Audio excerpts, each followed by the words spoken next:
Voltei do banheiro, já urinei e tô bem agora. Já tá essa... que foi? Que? Falei que eu voltei do banheiro, urinei e tô bem agora. Que maravilha. Beleza. O joelho está leve. O joelho está leve. Vai pros 15 segundos isso aí, então. Bota todo mundo no mudo aí, vai. Peraí, travou tudo. 3, 2, 1.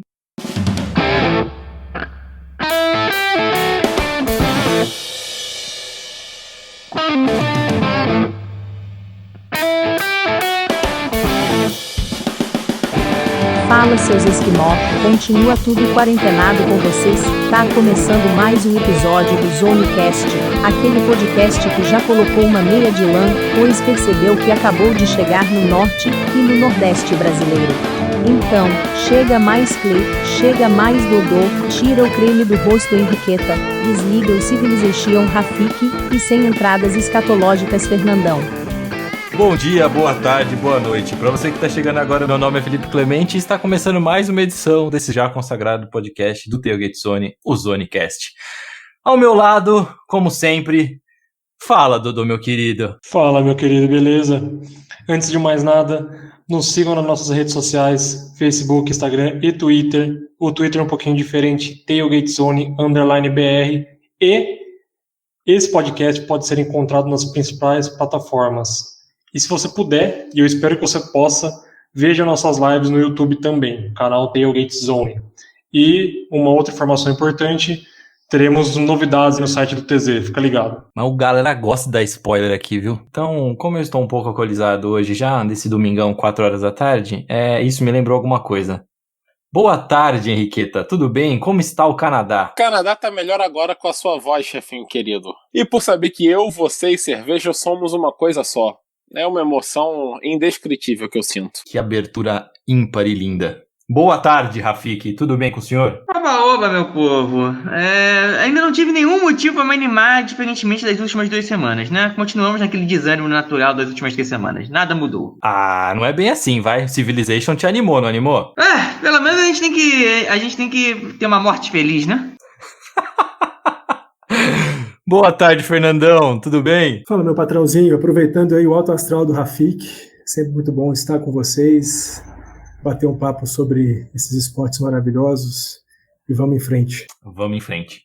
Só para começar aqui, eu queria deixar uma nota de indignação, e eu acho que eu vou compartilhar essa nota junto com a Henriqueta, referente aos Buckeyes, ao Ohio State, a universidade americana, que os jogadores poderiam voltar essa semana para os treinos voluntários, mas para eles treinarem foi solicitado que eles assinassem um termo se responsabilizando por qualquer problemas que eles tivessem com o Covid. Eu não tenho nem o que falar sobre isso, Henriqueta. Silêncio de desapontamento, desprezo, repúdio é a melhor coisa. Claro, volta, se bota em risco, não ganha nada por isso, faz por amor, né? Por que não? É amor ao esporte que aproveita do seu nome e não te dá nada em troca, por enquanto. Apenas para acrescentar na discussão, o primeiro comício político deve acontecer agora dia 20, que vai ser do Trump depois, né? Depois que todo mundo cancelou os comícios políticos por causa da Covid, o primeiro comício, que será o do Trump, deve ser agora dia 20, em Oklahoma, e só vai poder entrar no local onde vai ocorrer o discurso quem confirmar presença no site da campanha. Só que para confirmar a presença no site da campanha, você tem que assinar um termo online dizendo que você também não vai responsabilizar a campanha do Trump caso pegue Covid no evento. Bom, vamos falar de esporte, né? Só um minutinho, né? Já dizia Hegel, né? A história se repete primeiro como tragédia e depois como farsa.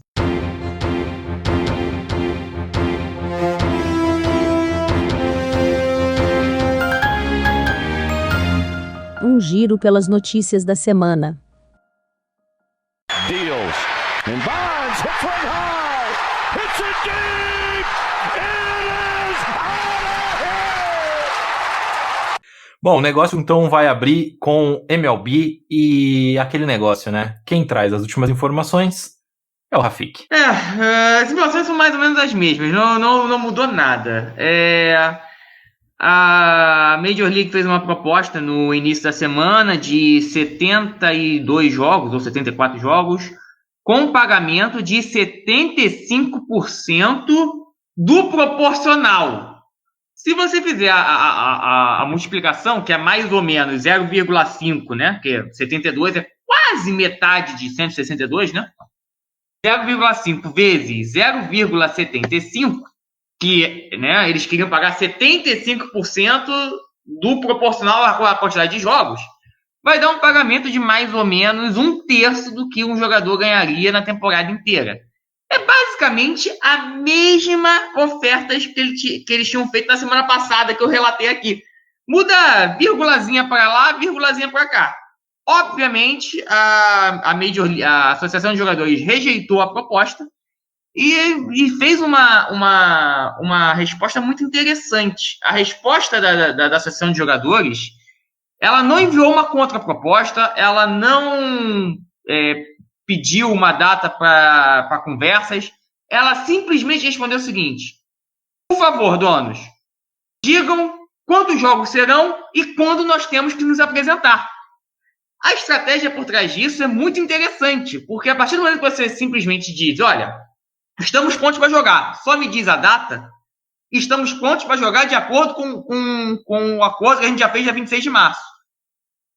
A Major League vai ter que dizer, não, nós não vamos convocar vocês para jogar. Quem não quer ter temporada somos nós. Por mais que, para o bom andamento da negociação, isso não ajude em nada, até atrapalha, porque acaba com a boa vontade entre as partes que já não existia. No ponto de vista de relações públicas, é muito interessante, porque a Associação de Jogadores, ela joga no colo da Major League dizendo o seguinte, ó, a gente quer jogar, se vocês não estão querendo fazer temporada é porque vocês não querem convocar a gente, né? E, na prática, isso também é uma resposta a uma nota oficial que a Major League soltou no final da semana agora, em que ela dizia que o acordo de 26 de março era condicionado a ter público no estádio e que a Associação de Jogadores sabia disso. E, na prática, a Associação de Jogadores está dizendo o seguinte, olha, por mais que vocês tenham dito isso não estava no acordo. E quando a gente pediu para vocês apresentarem os números que nós queremos desde março, até hoje vocês não pediram. Continua esse jogo de gato e rato. Se eu posso aqui tentar dar uma de Nostradamus e tentar adivinhar o que vai acontecer, a Major League ainda vai enrolar um pouco e no final das contas, daqui a umas 3 semanas, a gente vai ficar sabendo que a Major League vai fazer uma temporada de 45 ou 50 jogos com pagamento proporcional total, exatamente da forma como foi feita o acordo em 26 de março. A Major League está jogando duro, porém todos sabemos, como a gente já falou semana passada, que boa parte da renda da Liga vem da transmissão dos playoffs.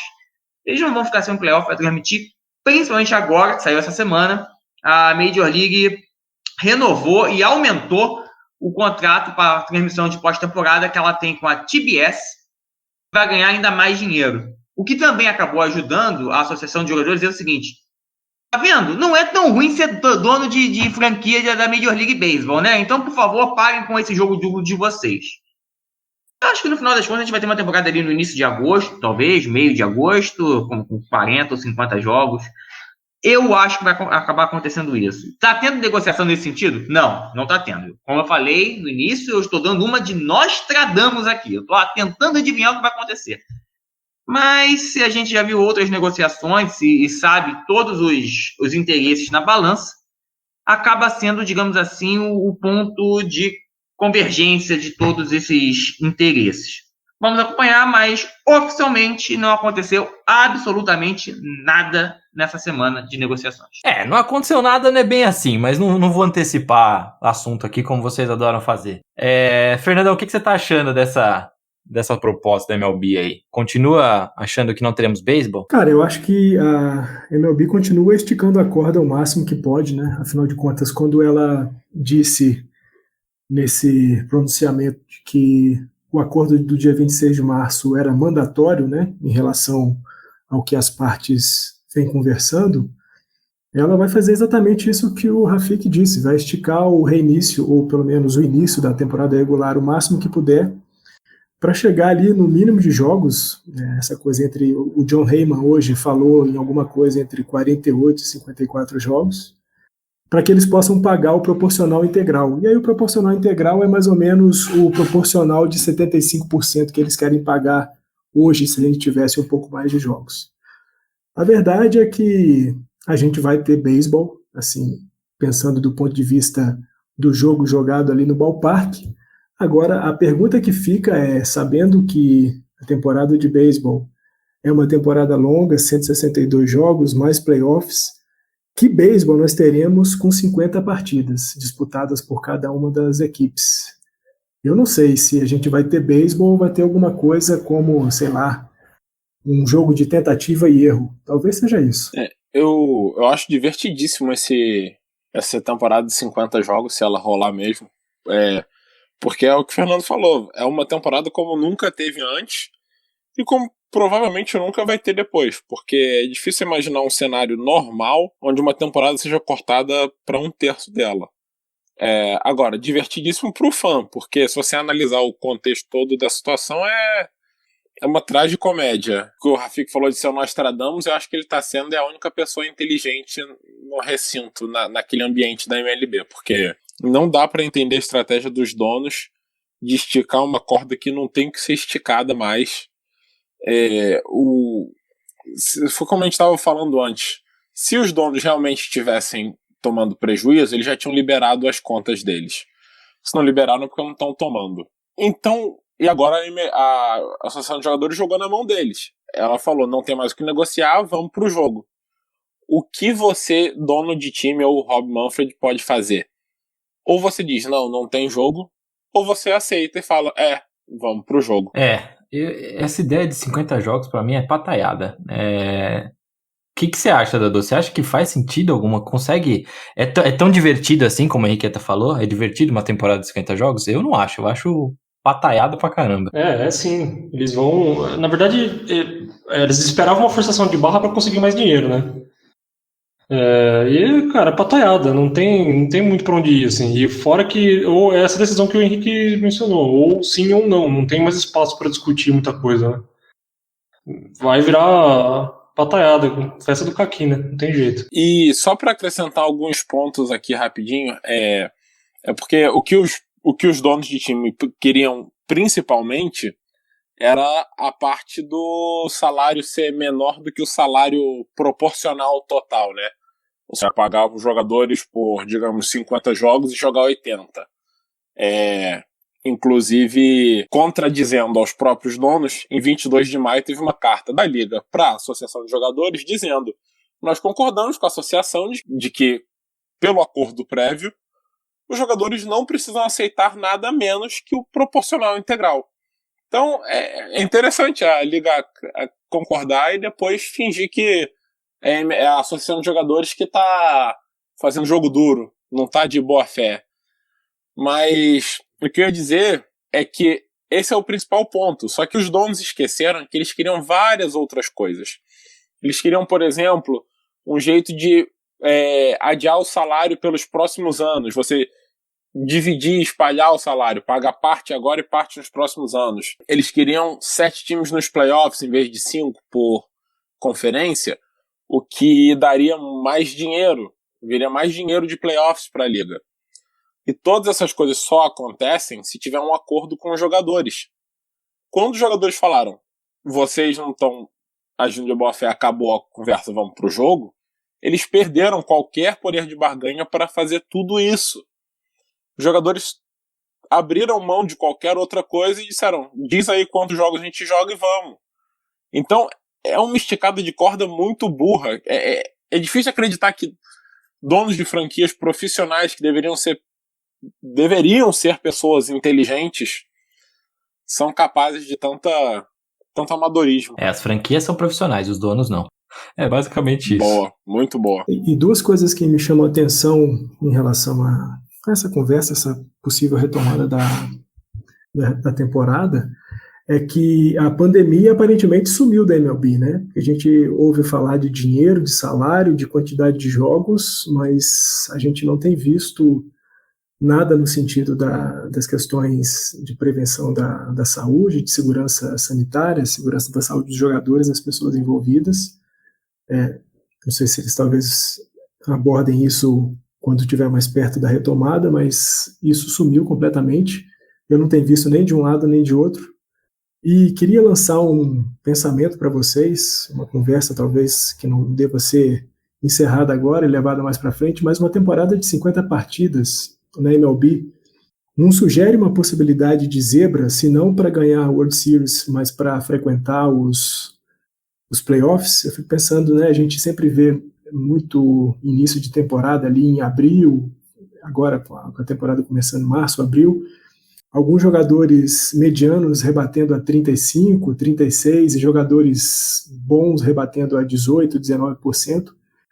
E se um desses caras medíocres de um time medíocre resolver bater na casa de 35 durante esses 50 jogos, esses caras vão para o playoff e provavelmente times com jogadores relevantes não consigam isso. Eu vejo uma possibilidade de zebra nos playoffs. Eu vejo times como San Diego, Pittsburgh, tentando uma vaguinha. Não sei vocês, mas eu fico pensando nisso. Quando você falou de zebra, eu já pensei nos Padres direto, em San Diego direto.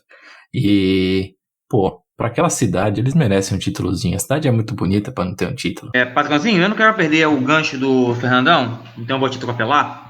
É o seguinte, na verdade, a Major League chegou a fazer um relatório sobre precauções médicas a serem cumpridas para tentar diminuir a possibilidade de contágio por Covid durante os jogos da Major League.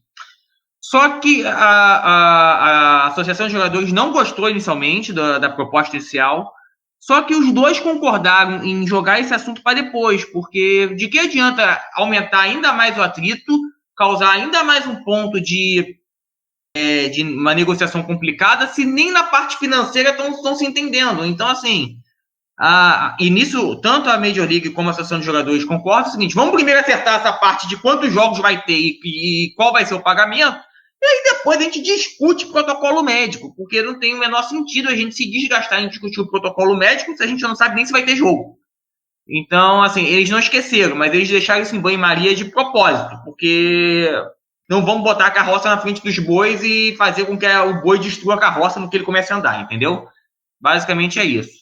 Quanto à possibilidade de zebra, claro que sempre há. O beisebol é um esporte de média e sempre teve zebras em playoffs por causa disso. Você faz uma temporada regular reduzida, é óbvio que até quem vai aos playoffs pode ser zebra. É claro que pode haver essa possibilidade. E se você for entrar em análise de fantasy, já tem muita gente discutindo sobre até as possibilidades de zebra no fantasy de beisebol, caso isso ocorra. Deixa eu então fazer só uma defesa da MLB, da Associação de Jogadores e minha. Assim, a gente sabe, né, lá no início de toda essa discussão, vários acordos ou conversas em relação à pandemia aconteceram. O que eu temo é que, se essas negociações, tanto financeiras quanto de saúde, não caminhem razoavelmente de forma paralela, a gente corre o risco de, por exemplo, beleza, fechamos com relação à parte financeira, vamos discutir a saúde. E aí a gente emperra na questão da saúde. Então, eu entendo que o mais caloroso, o que está mais quente no momento, seja a discussão financeira, mas eu acho que prescindir completamente da discussão das questões de saúde, de prevenção, pode, dependendo lá na frente, se a gente conseguir um acordo financeiro, não ter jogo porque um lado ou outro não está concordando com as questões profiláticas e de segurança sanitária e de saúde dos jogadores. Fernandão, vamos ser práticos aqui e vamos ser racionais. A NBA chegou a discutir salário? Não, em momento nenhum sequer se discutiu salário na NBA. Só discutiu o protocolo médico. Não obstante, eles vão fazer tudo concentrado na Disney e vão começar dia 31 de julho. Alguém discutiu salário na NHL? Não. Não obstante, eles ainda estão preparando o terreno para voltar, quem sabe, do meio para o final de julho, em 2 cidades que eles ainda vão escolher. Ou seja, concentrado também em 2 cidades. Vamos ser sinceros, é factível ter beisebol em 30 cidades ainda esse ano? Nacionalmente pensando? Não, não é. É complicado. Eu acho que mas é uma discussão que eu gostaria de jogar para vocês lá para frente. Se a MLB pode perder espaço com isso para outros esportes, tipo a NHL mesmo, que vai voltar agora. Não sei se de repente a MLB perde espaço. Mas enfim, não é para agora. Quero fazer essa discussão com vocês depois e a gente vê se isso rola num podcast. Deals. And Bonds hit from high. It's a deep. It is out of here. Vamos então pro segundo ponto. O Rafik falou que não aconteceu nada essa semana, só que na verdade aconteceu. E é com o time dele ainda. E o mais engraçado de tudo isso é que no começo, quando eu vi essa matéria e mandei no grupo da redação, eu falei que o Aaron Judge tinha se metido em confusão, né, Rafik? Exatamente. O que apenas mostra que você não entendeu, não leu a matéria, porque o Judge dessa matéria é um juiz mesmo, um juiz togado que está ali comandando uma vaga do poder judiciário, etc. É um problema judicial. O cara me escreve a manchete, um Judge maiúsculo, eu mandei, achando que era um Judge. Não li, tá vendo? Olha que falha. Mas, assim, o que é? Ninguém sabe, na verdade. Tem o potencial de ser uma bomba, mas também pode não ser nada. A gente ainda não sabe o que é, mas tem esse fantasma pairando no ar. Vamos tentar explicar para vocês o que está acontecendo. Alguns usuários do site DraftKings, que é um famoso site de fantasy que vale dinheiro, entraram com uma ação na Justiça Federal Americana dizendo o seguinte: olha, tem uma carta da Major League para o Yankees mostrando coisas que não deveriam ser mostradas e essa carta é secreta. Nós queremos que seja divulgada essa carta, porque nesta carta tem provas de que o Yankees também estava roubando sinais. Veja, nesse momento, até agora, a única coisa que nós temos são esses apostadores dizendo que a carta diz que o Yankees roubou sinal. Porém, ninguém vai entrar na justiça, mover uma ação sem ter um mínimo de indício de que essa carta realmente tem alguma coisa. A carta existe, tá? Porque em momento algum nessa ação, nem a Major League, nem o Yankees falaram que a carta não existe. Então, a carta existe. Então, realmente, tem uma carta que está lacrada e é secreta da Major League para o Yankees. Isso é fato. Bom, o que está dentro desta carta? Nós ainda não sabemos. Os autores dessa ação juram de pés juntos que são provas de que o Yankees roubou sinais também. Em que sentido? Em que nível de organização? Foi uma coisa nível Astros? Foi uma coisa nível Red Sox? Foi uma coisa ainda menor? Não sabemos. A carta ainda está lacrada. Esse juiz ordenou o seguinte: o Yankees vai ter que tirar o selo da carta e vai ter que fazer um resumo da carta para o juiz. O juiz, após ler esse resumo da carta, ele vai decidir se essa carta deve ser divulgada ou não. Ao mesmo tempo, o juiz, nessa decisão, já que para o Yankees fazer o resumo da carta, oficialmente ele tem que deslacrar a carta, né? Não tem como você fazer um resumo sem deslacrar a carta.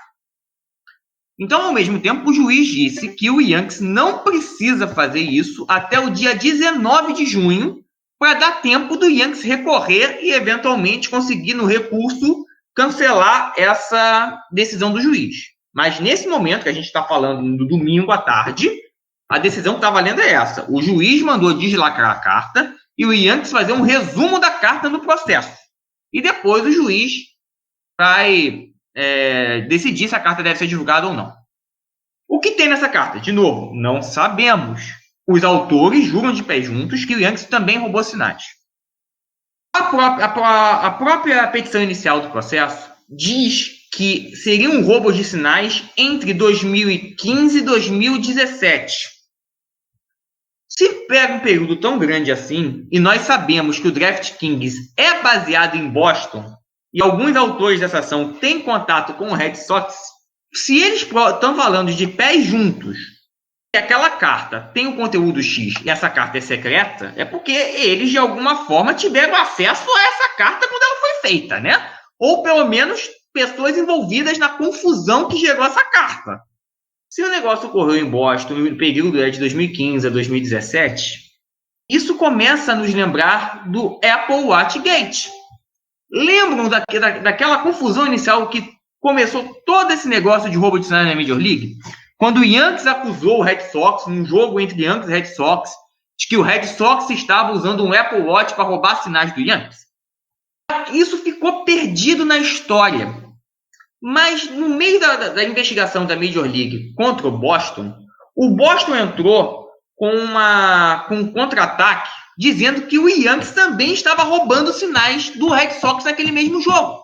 Quando saiu a decisão disse que realmente o Boston roubou sinais, proibiu o uso de equipamentos eletrônicos no bullpen e tudo mais, mas o Yankees foi multado por usar indevidamente o telefone do bullpen. Só que não ficou direito explicado que uso indevido foi esse. É muito provável que essa tal carta dê maiores detalhes sobre esse incidente, o que me faz acreditar que não seja nada tão organizado como foi o do Astros. Porém, só no que surgiu esse rumor, o Carlos Correa e o Josh Reddick, dois dos membros do time do Astros 2017, já botaram, né? Então não é bem assim, o Yankees jogou o dedo em cima da gente, mas fazia a mesma coisa. De novo, acho que nenhum time que tenha roubado sinais, e me parece cada vez mais que isso tenha sido uma coisa que estava esparramada em toda a Major League, tenha tido 1/10 da organização voltada para isso que teve o Astros. Né? Como eu falei, o próprio roubo do Red Sox, comparado com o do Astros, é ladrão de balinha contra tráfico de drogas em larga escala. Não dá para comparar.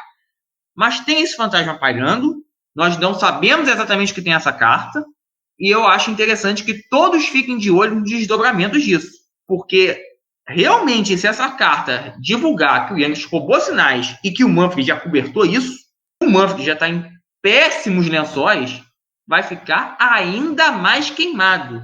E eu não vou nem falar da credibilidade da Major League, que vai ser posta por terra. E meio que vai forçar todo mundo a demitir o Manfred. Porque enquanto não demitir o Manfred, a Major League não vai conseguir retomar essa credibilidade. Por agora, nós não temos nada. Mas o que pode vir à tona no futuro pode ser uma bomba nuclear. Vamos esperar, eu acho, de novo, não dá pra gente dizer o que é nesse momento, mas eu acho que todos nós temos que ficar prestando atenção nos desdobramentos, porque tem fantasmas. Essa questão principal do primeiro evento de 2017 lá, tem até algumas matérias em alguns sites americanos em entrevista com o Chris Young, que na época era jogador dos Yankees, né? Ele falando da forma como foi feito. Então, o que acontecia é que eles iam até a cabine de repetição para identificar que os sinais que estavam sendo passados não eram ilegais. Ele recebia uma lista prévia com uma prévia desses sinais, que possivelmente a outra equipe ia usar, uma leitura desses sinais, e aí confrontando essa listagem que ele tinha com o que ele via na sala de repetição, eles passavam informação via Apple Watch para o bullpen. E aí evitava de alguém ser pego com o celular na mão, e aí eles conseguiam receber a informação através do Apple Watch, que esse foi o caso que eles chamaram de Apple Watch na época, né?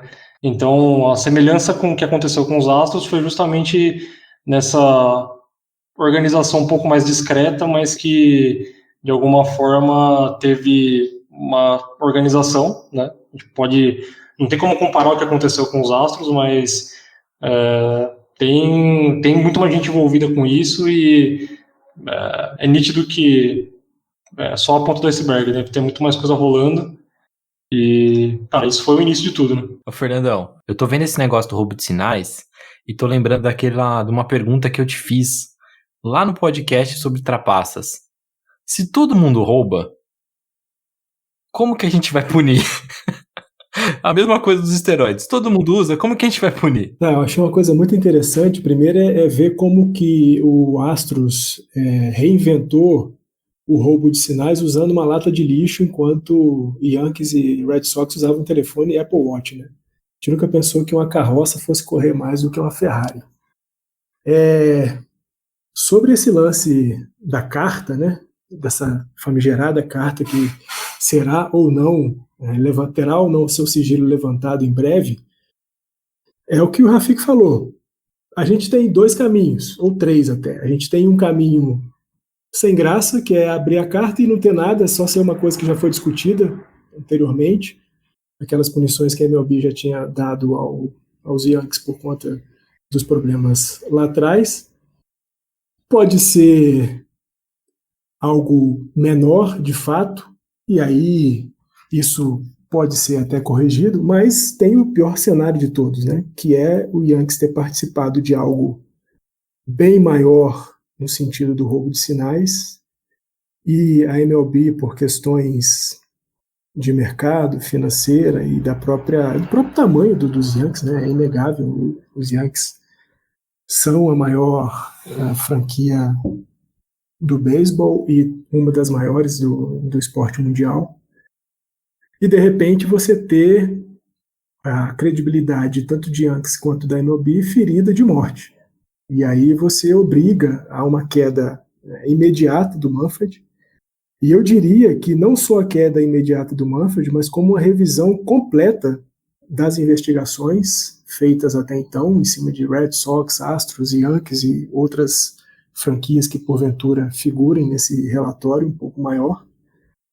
E rever também a própria punição a Red Sox e Astros. Então, essa carta pode ser uma inflexão, né? Um momento de inflexão da própria MLB, que se a gente chegar à conclusão de que houve um roubo claro e categórico dos Yankees, que foi abafado por interesses financeiros e mercadológicos pela MLB, a Liga toma uma pancada forte, haja vista que já vem tomando pancadas fortes aí por conta dessa negociação que não ata nem desata para a retomada da temporada, e a gente ficar sabendo desse tipo de abafamento seria um crime. E se a gente confirmar com o levantamento do sigilo da carta que houve uma participação mais severa dos Yankees nas questões relativas a roubo de sinais, e que a MLB resolveu, por interesses financeiros e mercadológicos, abafar isso, a imagem da Liga, que já está ferida de morte por conta dessas negociações e desse ata e desata entre a Associação de Jogadores e a Liga para o retorno da temporada, o que era só um ferimento vai se transformar na morte definitiva. E aí eu não consigo prever muito bem o que vai ser da Liga, mas o tombo vai ser violento. E para colaborar ainda mais, um outro fato que eu esqueci de mencionar é que na época que surgiu essa questão dos Yankees e dos Red Sox com o escândalo do Apple Watch, tem uma figura importante nesse contexto, que é o Carlos Beltrán, que ele era dos Yankees na época, né? E atualmente ele está nos Astros, e que teoricamente ele seria o mentor do roubo de sinais no geral. Ele que seria a cabeça pensante na construção de roubo de sinais, por fazer uma leitura muito boa, e aí isso colaborar com uma criação de uma mecânica tecnológica ou não para conseguir fazer esse roubo com um pouco mais de eficiência.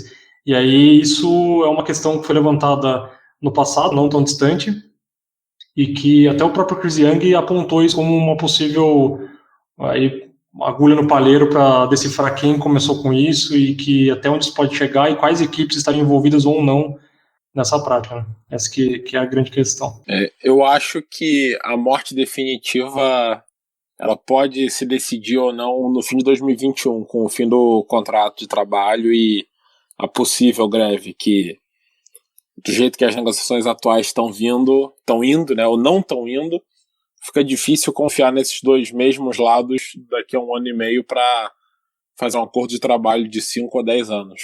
E eu acho que outra greve, isso sim, uma greve que cancele temporada, seria não uma pena de morte, mas seria um baque irrecuperável para a liga. Inclusive tem muita gente que diz que a MLB não se recuperou da greve de 94-95, que nunca mais foi a mesma. E outra greve, acho que do mesmo nível, seria mais danosa ainda. Complicado. Mas volto novamente naquela pergunta. O que será da MLB com algumas ligas voltando e ela nesse impasse todo? Perde espaço ou não perde? Mas fica para outra hora. É isso. Bom, vamos para o último ponto desse podcast. James for three. Bang! At the buzzer! Na semana passada a gente falou bastante, eu tive que cortar bastante coisa e acabou ficando um assunto interessante de lado. Fazer previsão é muito cedo, mas uma pergunta que eu tinha para lançar para vocês, referente à NBA, é se 13 times de um lado da Conferência Oeste e os 9 da outra, a gente já falou, o Rafik já teve uma fala sobre isso num podcast nosso, que é muito medíocre esses playoffs da NBA. Classificam times com menos de 50% de aproveitamento, vai time ruim para os playoffs. Vocês acham que se eu aumentar esse time do Oeste para 13, o que ele vai gerar nos playoffs da NBA é mais mediocridade, ou ele vai permitir que um time como o San Antonio Spurs, que muitas vezes, por causa do no seu comando ter Greg Popovich, o time cresce nos playoffs e pode ser tipo uma baita de uma surpresa, ou só será mediocridade? O que você acha disso, Dodô? Acho equivalente a gente tentar prever alguma coisa. Talvez premir quem não deveria ser premiado. Cara, esse exemplo seu é muito bom, seria interessante ver os Spurs nos playoffs, porque isso sempre acontece, né? Sempre infla o ego do time, mas a gente, né, tinha mencionado que seria medíocre ser dessa forma, ser feito dessa forma. Não sei se talvez medíocre seria a hora correta, mas o que o Rafa quis colocar, e eu entendo também, é que talvez possam entrar times que seriam irrelevantes, né? Não produziriam tanto quanto se a temporada tivesse rolado normalmente. Mas, né, no final das contas, acho que não me agrada tanto, né? Eu acho que não seria tão interessante. Mudar simplesmente porque tem uma equipe ou outra que cresce no playoff também, acho que não é justificativa. Mas o Henrique até fez uma avaliação interessante sobre a quantidade de jogos, né? Fez as contas lá no último podcast, né, que a gente falou sobre isso. E eu não consigo imaginar uma outra forma de fazer assim, num espaço menor de tempo, para fazer com que isso fosse talvez mais justo, né? E menos. Que premiasse menos as equipes que teoricamente produziriam menos durante a temporada, e por um feliz acaso do destino, e nesse caso a pandemia, acabar passando para os playoffs sem ter merecido de fato. E você, seu Henrique, o que você acha? Eu acho que não acaba. Esse esquema em si não vai mudar muito o que a NBA sempre fez, que foi premiar a mediocridade no sentido de deixar times medíocres passarem para os playoffs. Como o Fernandão falou no último episódio, nos últimos anos não aconteceu, mas a volta e meia acontece no time com recorde negativo entrar, e esse ano com certeza vai acontecer, mesmo qualquer que seja o esquema que eles achassem. No leste, o Brooklyn Nets, que é o sétimo, está com 30-34, ou seja, 4 jogos abaixo do 50%, e o Orlando Magic, que é o oitavo, 30-35. Então vai acontecer. Mesmo no Oeste, que sempre foi muito mais forte, sempre não, mas recentemente, todos os anos ele é muito mais forte. O Memphis, que é o oitavo, está com 32-33. Eu acho que esses times vão passar, mas eles vão fazer o que sempre fazem, vão passar para perder na primeira rodada. É muito, muito raro ver um sétimo ou oitavo colocado ganhando na primeira rodada. Eu não sei quantos anos a gente teria que voltar no passado, até podemos fazer essa pesquisa, mas é uma raridade extrema, é difícil até a série ser competitiva, né? O mais comum é ser um 4-0, 4-1, é raro ter competição. Você imagina, por exemplo, o Milwaukee Bucks, que é o primeiro do leste e é o primeiro do geral, com 53 vitórias, 12 derrotas, ele vai, com 53 vitórias, vai enfrentar um time de 30 vitórias. 23 a menos, 23 jogos atrás, em 65. A diferença, sabe, é a mesma coisa que um primeiro contra o último. Inclusive, o Orlando Magic, que é o oitavo, está mais perto do Cleveland, que é o último, do que do Milwaukee Bucks, que é o primeiro.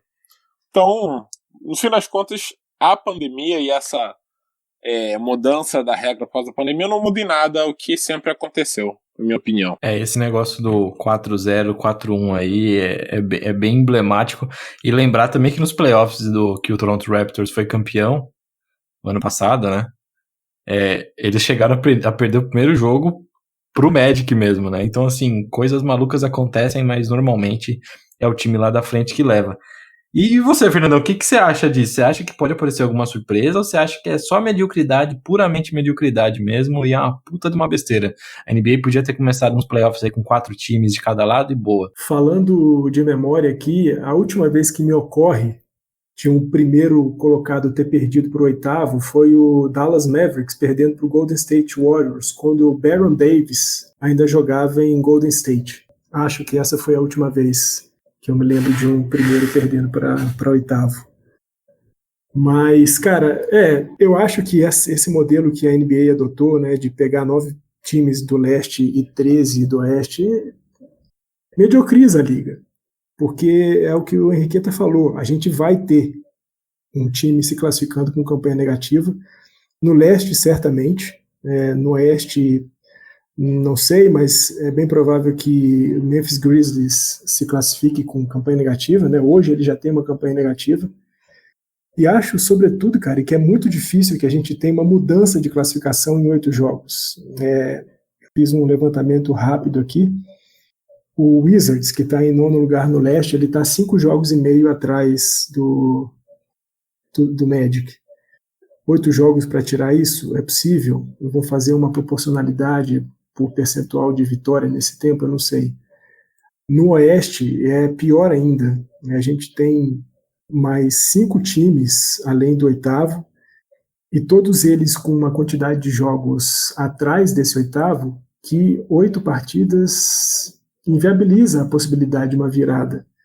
Mesmo os Spurs, com o Greg Popovich lá no banco, e a gente sabe da capacidade que o cara tem de mobilizar o time, de estimular o time, mas, cara, Spurs hoje ele tá 4 jogos atrás dos Grizzlies, e com esse pouquíssimo número de partidas a ser jogadas ainda na temporada regular, para mim, isso vai servir só para encher linguiça, só para atender alguma coisa de TV e mais nada. Mas aí, Fernandão, lembrar que por isso que a NBA criou essa regra maluca dos 4 jogos atrás. Exatamente porque se não fizesse isso, realmente seria tudo para encher linguiça.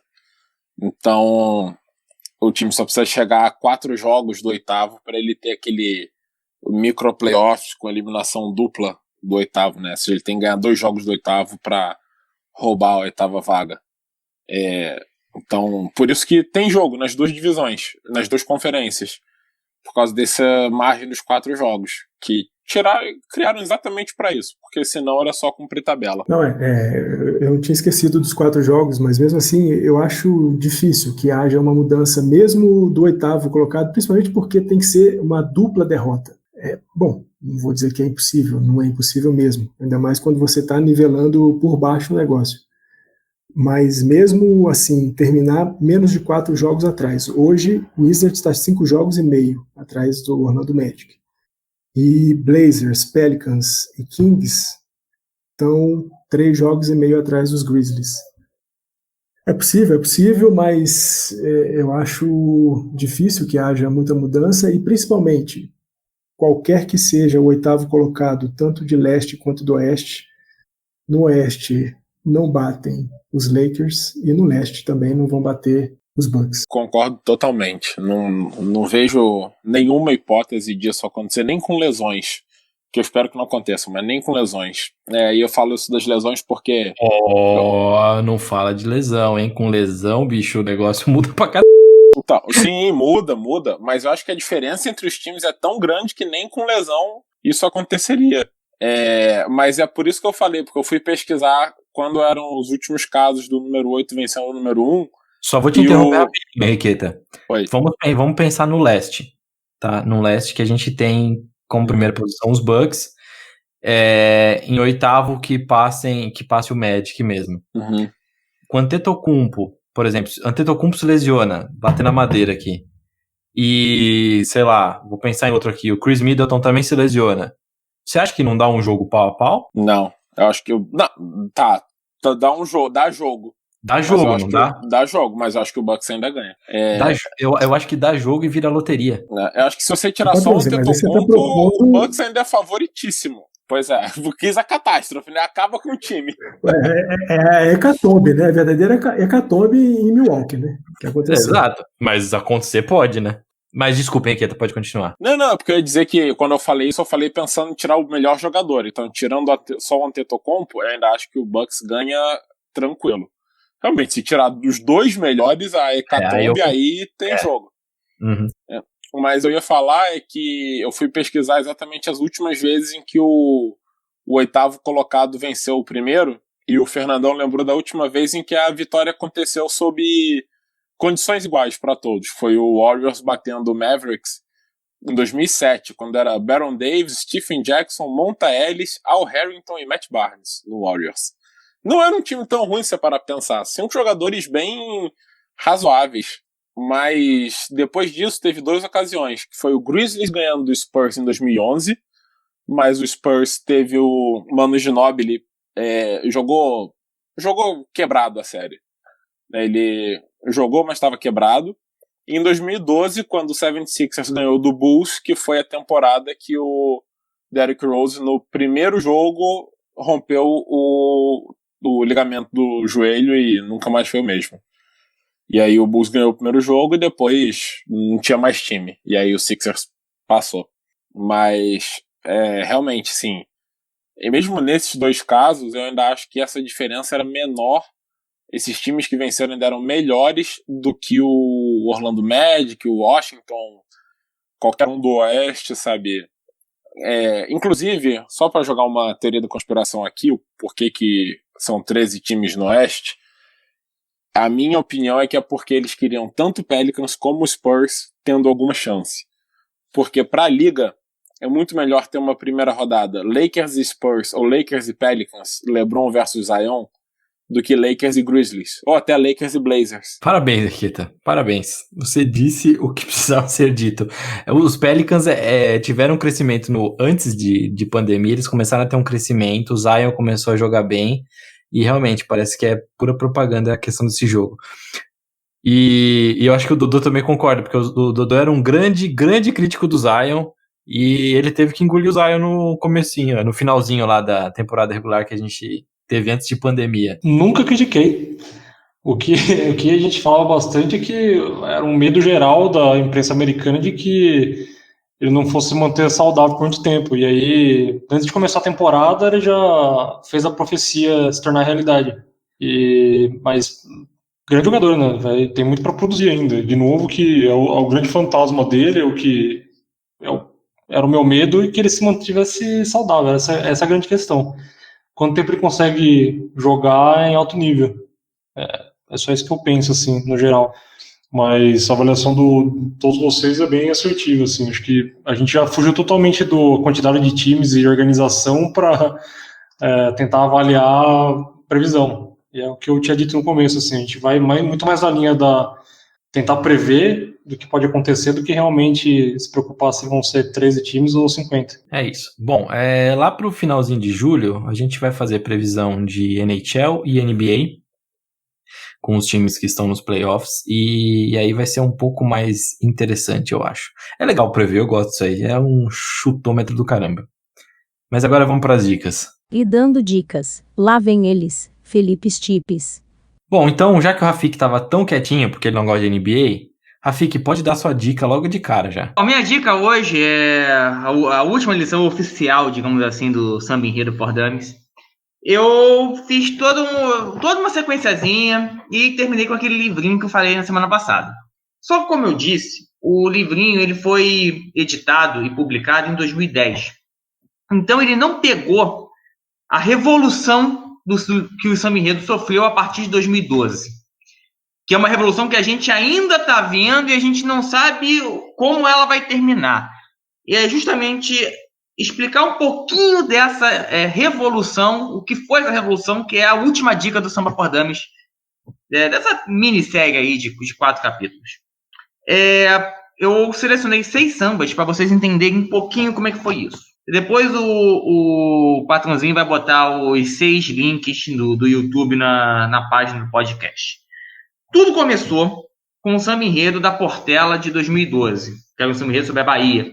Se vocês lerem o livro, vocês vão perceber, vocês sabem que nos últimos 20 ou 30 anos, até 2012, o Samba Enredo estava muito fechado, muito preso a uma receita de bolo. Então todos os Samba Enredos tinham 2 refrões de 4 linhas cada um, com 2 estrofes de 10 linhas entre os refrões. E a melodia estava cada vez menos sincopada. Mas, Rafael, o que é síncope? Se você leu o livro que eu te indiquei na semana passada, você sabe o que é síncope. Não vou explicar aqui. A melodia estava cada vez menos sincopada para facilitar a aceleração da bateria, que já estava chegando em níveis absurdos. Níveis quase de frevo, não era nem mais samba. Aí vem um compositor da Portela, 3 compositores, né? Luiz Carlos Máximo, Vanderlei Monteiro e Toninho Nascimento. E fazem um samba completamente diferente da receita de bolo. Eles botaram 3 refrões de 4 linhas e 3 estrofes bem menores entre eles. Com um samba que valoriza a síncope muito mais. O samba foi um sucesso, estourou e provou que a receita de bolo, na verdade, era furada. E ao mesmo tempo, nesse mesmo ano de 2012, a Vila Isabel veio com um samba que, na letra, seguia a receita de bolo. Mas na melodia ele fazia de tudo para fingir que não seguia a receita de bolo. E essas 2 linhas vão meio que se digladiar por todo esse tempo, de 2012 até 2020, para ver quem é que, entre aspas, ganha. Mas está sendo muito interessante, o Samba Enredo está fugindo totalmente das normas que o regiam entre 1990 e 2010. É exatamente isso que eu quero mostrar para vocês. Então eu selecionei o Samba da Portela de 2012, o Samba da Portela de 2013, que são dos mesmos autores e segue a mesma linha de revolução. Selecionei o Samba da Vila de 2012 e o Samba da Vila de 2013, que também é do mesmo autor, André Diniz, e que também segue a mesma linha de seguir a receita na letra e tentar fingir na melodia. E por fim eu selecionei mais 2 sambas. A Mangueira de 2019, que por acaso é do mesmo autor de Portela 2012 e Portela 2013. Ao invés de ter 3 refrões, ele também não tem 2, ele tem 1 refrão só. É uma coisa muito próxima ao Samba Lençol. Rafael, o que é Samba Lençol? Lê o livro, tá lá. É uma coisa muito próxima ao Samba Lençol, mesmo que mais curto. E selecionei o grande samba do último carnaval de 2020, da Grande Rio, que é o samba que segue a linha da Vila Isabel, que é o samba que segue a receita de bolo na letra, mas não segue na melodia. Para vocês tentarem entender mais ou menos os caminhos atuais do Samba Enredo. E assim eu vou fechar essa lição de Samba Enredo for Dummies. Semana que vem vai ter uma lição extra sobre São Paulo. Mas é só uma extra mesmo. É uma coisa para não dizer que eu não falei de São Paulo. Bela dica, Rafik. Agora, só para ajudar o seu sincopado, do céu deu para ouvir o desabafo sincopado da cidade. 40 tambor, da cruz fez esplendor e ressurgiu no cordão da liberdade. Eu lembro desse Samba Enredo de cor, bicho. Eu gostei demais. Mas enfim, vamos lá. Eu vou dar minha dica agora, porque eu cansei de ser roubado. Então agora eu vou dar minha dica. Filme na Netflix, saiu essa semana passada, não lembro agora, da Five Bloods. Eu não sei como ficou a tradução disso em português, eu não quero nem ver porque me dá medo. Mas é um filme dirigido e produzido pelo Spike Lee. Ele conta a história de 5 veteranos de guerra do Vietnã. E eles voltam ao Vietnã para buscar, vamos dizer assim, eu não posso falar porque senão eu vou dar spoiler. Mas eles vão buscar o companheiro de guerra deles que que morreu em batalha e acabou ficando por lá. E eles vão tentar procurar o corpo dele. Lógico que eu falei assim para não dar spoiler, mas é muito legal o filme. É muito bem dirigido, muito bem produzido. É um filmaço do Spike Lee. Pra mim, cara, é sensacional, é muito bom. Lógico. Os 5 veteranos de guerra são 5 negros. Então, também tem isso na história. E que é muito bacana. E, cara, é filmaço. Eu assisti com a Dona Onça. Aconselho todos a assistirem. É muito bom. E agora eu passo a minha vez para o Henriqueta, que ficou bravo porque eu peguei a dica. Eu falei que ninguém ia me roubar minha dica, mas eu roubei de alguém, então. Não, tô sem dica ainda! Você roubou minha dica! Então tá bom. Que sensação boa. Dodô, sua dica. Eu vou de documentário. O Henriqueta tinha mencionado numa dica sobre os filmes da Segunda Guerra Mundial que foram remasterizados na Netflix, né? E eu lembrei de um que é bem interessante, que é chamado de Five Came Back. Ele é baseado num livro de 2014. Ele conta a história de 5 cineastas americanos bem importantes de Hollywood que foram pro front da Segunda Guerra Mundial para poder, enfim, com o principal objetivo de ajudar na propaganda americana durante a Segunda Guerra, né? Isso para aumentar o esforço de guerra em casa e também levar a moral dos combatentes no front. Então, esses 5 cineastas foram até a batalha, fizeram um conteúdo riquíssimo.